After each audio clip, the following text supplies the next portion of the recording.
This week, the daring Dark Knight videos continue with a discussion of, ready for it, I'm sorry it had to happen, a discussion of why Batman is the best superhero of all time. And it's right about now that I think I just pissed off a bunch of Marvel fans.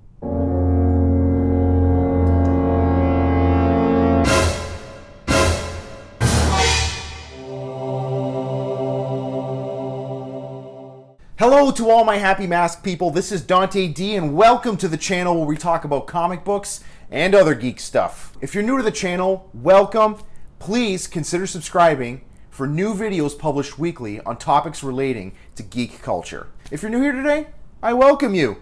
Please check out my channel for other videos relating to topics in geek culture. And before you go today, please consider subscribing. Okay, with that all out of the way, let's get into our video. So why is Batman the best superhero of all time? Because he's the goddamn Batman, that's why.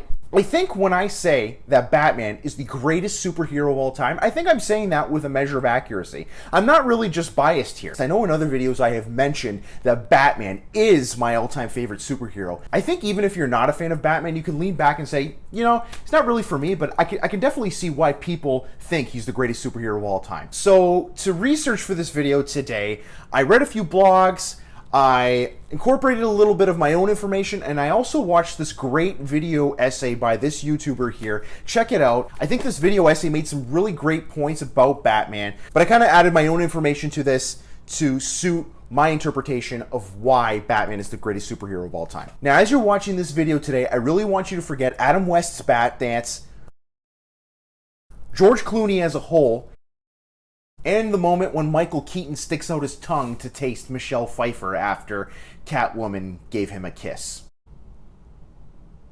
It still creeps me out to this day. I love that movie, but that part really creeps me out. So the first reason why Batman is the greatest superhero of all time, I'm sure you've probably guessed it, and you've heard it time and time again, Batman has no powers. He is just a man. And I have no special powers. He's the superhero that could be you. Nah, I'm just kidding. That's what Stan Lee used to say all the time about Spider-Man, that he's the superhero that could be you. I think he was referring to the fact that, you know, Peter Parker was this, like, wasn't very big and bulky and beefy, and he had problems and somebody that you really could care about. So he's like, oh, he's the superhero that could be you. But there's one fundamental difference between Spider-Man and all of us dorks here. Spider-Man can stick to walls, and he has super spider strength. So really, Batman is the superhero that could be you. He is just a man. He has no powers. Now, I know it's very cliche. You probably hear it all the time when you're having discussions about who the best superhero is with your buddies. That, oh, Batman has no powers. He's the greatest because of that. He has to use his mind and he has to train himself.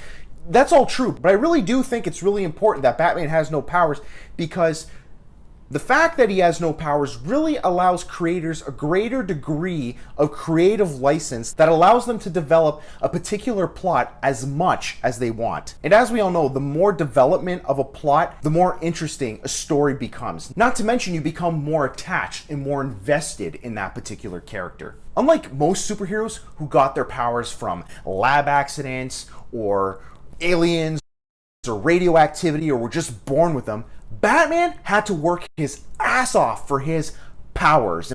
And by powers, I mean his perfect physical form, master martial arts, his amazing detective work, all that. I think I could say with great certainty that we all aspire to be better in life. But we also know that in order to be better, that it takes a lot of work. I have to say that reading Batman and seeing all of the effort that the Caped Crusader puts into his work really aspires me to be better in what I do and be better as a person overall. My next point is that Batman fulfills the human need for drama. You have to admit, from the beginning of time, humans have always craved drama. You can see this with mythological stories. People needed to be entertained, so they created these grand stories of Hercules and the 12 Labors and Thor and his thunderous hammer. We can see this through ostracism, if you've ever heard of ostracism, which is a Greek practice where people would vote to exile a particular Greek politician. We see this through gladiator fights in the Colosseum in ancient Rome. And we also saw this with public executions. Yes, some of that stuff that I mentioned is horrible, But you have to admit, people craved that stuff, even if they didn't want to admit it. I mean, you can even see this need for human drama today. If you're ever in line at a grocery store, you see all those tabloids. Everyone wants to know what rehab facility Lindsay Lohan is checking into, or even what Donald Trump did, or what he's doing, or what he had for dinner last night. Heck, you even see this with Facebook and social media. People constantly are posting crap about their lives to show to other people, and people just eat that crap up. They're looking, oh, look at what this person's doing. Look what this person's doing. And of course, when they're scrolling through, they're like, Amber changed her relationship status to single. I wonder what's happening there. People love drama. So a lot of other comic book series have a lot of drama in them, but you have to admit, there have been some really, really dramatic moments in Batman over the years. Batman has been in some very, very interesting situations that superheroes with powers probably could not have been in. I mean, take some of the greatest Batman stories of all time and try putting, say, Superman in them. Can you imagine Superman and Breaking of the Bat? There wouldn't be much breaking going on there. My main nemesis is Bane. Basically just a roided out jock with a gas mask. You could have taken him down with one hand, and with the other hand, you could have just jerked him. Super jerk! Or Superman in The Killing Joke. Wouldn't be as interesting. How about putting Superman in the Court of Owls run, one of my all-time favorite runs? Yeah, that whole scene with the labyrinth and him going crazy, everything, that wouldn't happen either. And the Talon wouldn't last 2 seconds against Superman. All in all, Batman stories are just more interesting. I cannot tell you how many people who are not comic book fans that I've convinced to read a Batman story that I thought was really good, and they've ended up loving it. I think for all these points that I've mentioned up to this point, Batman has a cross-genre appeal. Even if you're not a fan of comic books and you just want to read a good story, I'm sure there's a Batman story that you could thoroughly enjoy. And my last point, there are no better supervillains than the ones that are in Batman. You have to admit, all the most interesting villains are the Joker, the Riddler, Scarecrow, Mr. Freeze, so many more. They all have these really complex backstories that makes them as interesting as Batman. As a side note, I just have to mention, I was very thoroughly disappointed when I was reading IGN's top 100 supervillains of all time, and they put the Joker at number 2.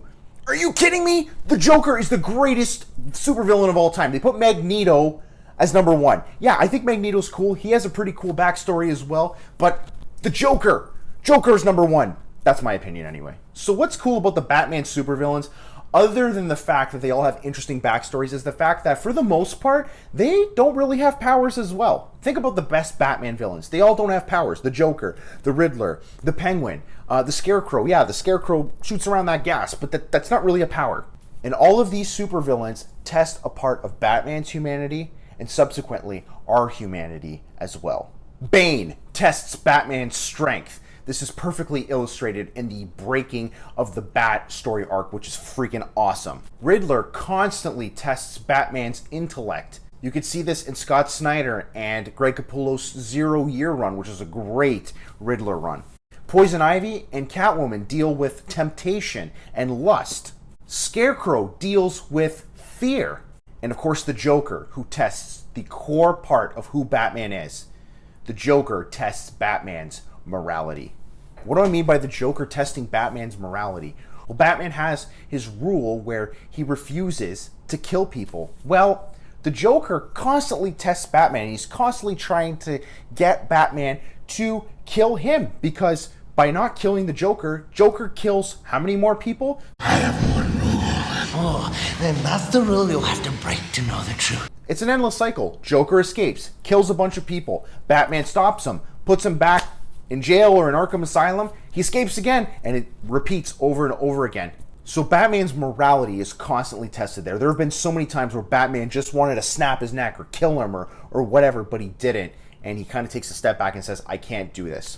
I don't know if I'd be able to do it. That's another thing I love about Batman. Every time these aspects of his humanity are being tested, I feel like aspects of our own humanity are being tested as well. Come on, I'm sure we've all done it, where we see Batman and he's in a position where he has the option to kill the Joker, and we're thinking, what would I do in that situation? And I think that's really awesome because it really allows us to participate in active reading. We're not just passively reading and being, okay, that's cool, this is all happening, but it really allows us to be really in the story and make our own decisions, which is really, really cool.